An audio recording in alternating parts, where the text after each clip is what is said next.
For today's video mga bis, isa na namang pang malupitang budol fight ang ating lulutuin. Mayroon nga kaming nabiling 4 na bibi, pero 2 lang muna ang ating lulutuin. Yung 2, bibigyan muna natin ng karapatang mabuhay ng ilang araw. Sana all may karapatan.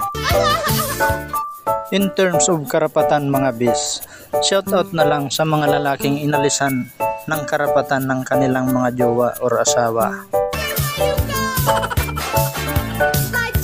Yung bawal ka nang tumambay o gumala dahil ang gusto niya sa kanya ka lang masaya at sa kanya lang umiikot ang mundo mo.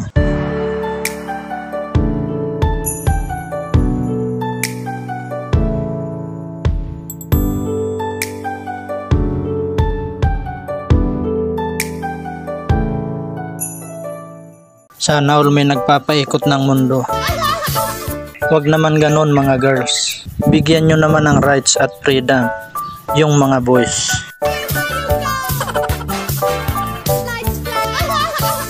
Lalo na kung sila naman ang nagtatrabaho para sa inyo.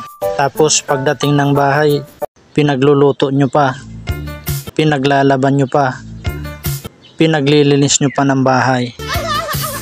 Tapos sasabihin nyo nakikialam ako. Di naman sa ganun mga bis. Pinaglalaban ko lang yung karapatan ng ibang mga lalaki.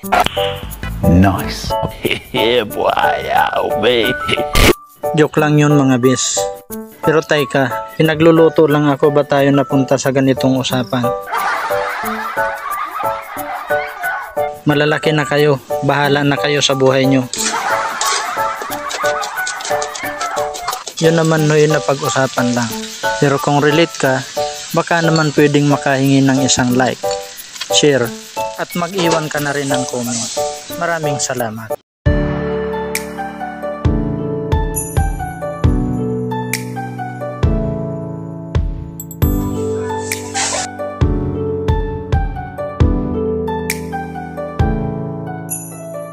Hanggang dito na lang po ang ating video.